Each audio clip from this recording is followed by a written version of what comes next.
تو اب اس کو سسٹین کرنے کے لیے ہم نے اپنے انڈسٹریز کا ہاتھ تھامنا ہے. تو ہمیں اس بجلی گیس سے دور رہنا ہے. اس وقت جہاں ہم نے قیمتی قیمتیں بڑھانی شروع کی, ان کے کاسٹ آف پروڈکشن بڑھ جائے گا and they will not be competitive in international market. تو اس لیے اور جو بھی ہم ابھی اس وقت بہتری جو دیکھ رہے ہیں نا معیشت میں, اس میں کوئی شک نہیں ہے کہ معیشت میں بھی بہتری دیکھ رہا ہوں, میرا بھی دل خوش ہوتا ہے. لیکن مت بھولیں کہ آئی ایم ایف کا پروگرام سسپینڈڈ ہے 10 مہینوں سے. یہ مت بھولیں, یہ ہم اس کے مرہون منت ہے. آج اگر معیشت میں کچھ ہلچل نظر آ رہا ہے, آگے کی طرف بڑھ رہے ہیں, ہمارا پرائیویٹ سیکٹر کا کانفیڈنس بحال ہوا ہے, کیونکہ آئی ایم ایف کے پروگرام کے جس سے انسرٹنٹی کریٹ ہوتی ہے ایکسچینج ریٹ کے حوالے سے, یوٹیلیٹیز کی پرائسز کے حوالے سے, انٹرسٹ ریٹ کے حوالے سے, وہ پچھلے 10 مہینے سے نہیں ہو رہی ہے. تو وہ جو ایک ہمارا پرائیویٹ سیکٹر ہے, اس کا کانفیڈنس بحال ہوا ہے. پرائیویٹ سیکٹر اب ڈیسیجن لے رہا ہے, اس کو گورنمنٹ کی پالیسیز میں ایک کریڈیبلٹی نظر آ رہی ہے, پریڈکٹیبلٹی نظر آ رہی ہے. تو جب ہی وہ بھی مارکیٹ میں اپنا رول پلے کر رہا ہے. صحیح. اور ڈاکٹر صاحب, جو covid factor I M F کے دوبارہ واپس گئے تو کہیں پھر وہی کھیلنا شروع ہو جائے. ایکسچینج ریٹ کہیں بھاگ رہا ہے, انٹرسٹ ریٹ کہیں بھاگ رہا ہے, گیس کی قیمتیں کہیں جا رہی ہیں, بجلی کی قیمتیں کہیں جا رہی ہیں, تو پھر جو ہے یہ ریورس گیئر لگ جائے گا. اس لیے میں یہ نہیں کہتا ہوں کہ ہمیں آئی ایم ایف کے پروگرام سے نکل جانا چاہیے. میں یہ کہتا ہوں کہ ہم آئی ایم ایف کے پروگرام اگر بحال کرنا ہے بالکل کریں, لیکن جو ہمارے اکنامک مینیجر ہیں جو نیگوسیشن کرتے ہیں ان کے ساتھ میں کلیئر ٹرم میں ان کو بتا دیا جائے کہ نو مور ڈی ویلویشن, نو مور انٹرسٹ ریٹ ہائک, بلکہ آپ 2% انٹرسٹ ریٹ کو کم کریں. بالکل.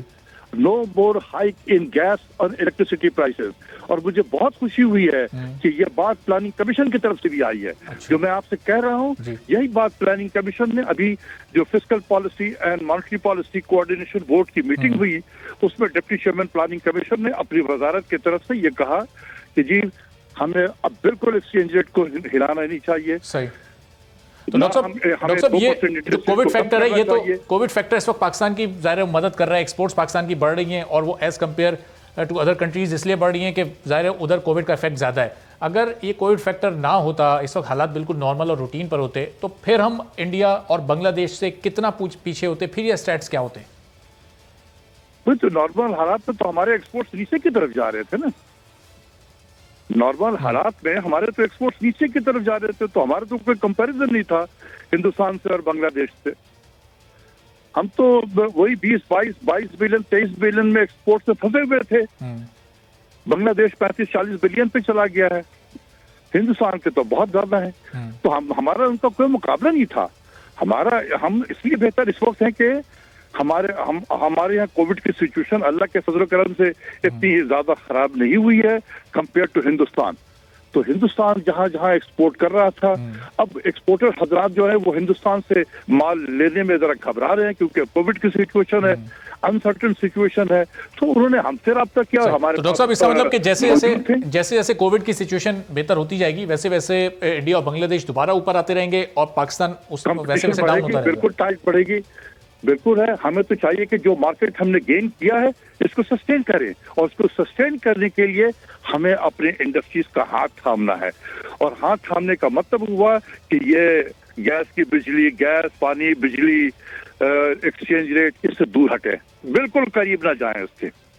ٹھیک ہے, چلیں, بہت شکریہ ڈاکٹر اشفاق حسن صاحب, بہت شکریہ. ہمارے معاشیات ہمارے ساتھ موجود تھے اور کہہ رہے تھے اس وقت جو پاکستان کی ایکسپورٹس ہیں کووڈ فیکٹر کی وجہ سے پاکستان کو فائدہ ہو رہا ہے, لیکن پاکستان کو ایسی پالیسیز اپنانی چاہیے کہ اس سچویشن کو زیادہ لمبے عرصے تک سسٹین کیا جا سکے. اور آخر میں جاتے جاتے ایک بار پھر پرائم منسٹر سے وہی اپیل, وہی درخواست ہم کریں گے, اور آج زیادہ پرزور طریقے سے کریں گے چونکہ پروگرام کے پہلے حصے میں ڈاکٹر فردوس عاشق اعوان نے بھی اس پر اپنا پوائنٹ آف ویو دیا اور کہا کہ وزیر اعظم ہمیشہ حق اور سچ بولنے والوں کے ساتھ کھڑے ہوتے ہیں اور وہ یقیناً بول کے ساتھ کھڑے ہوں گے اور کچھ غلط وہ بول کے ساتھ نہیں ہونے دیں گے.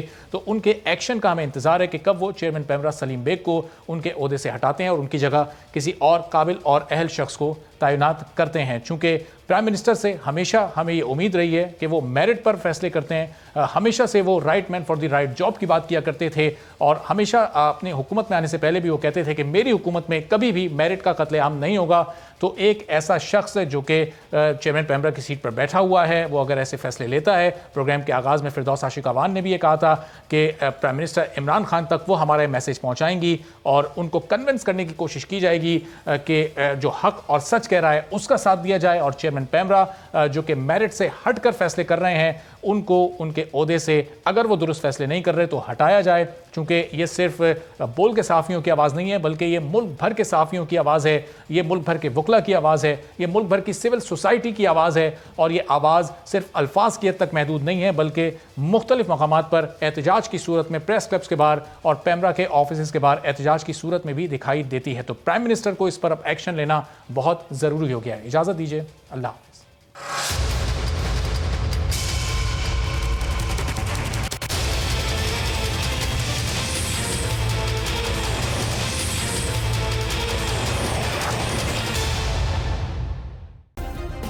سبسکرائب کریں اور بیل دبائیں تاکہ کوئی خبر رہ نہ جائے.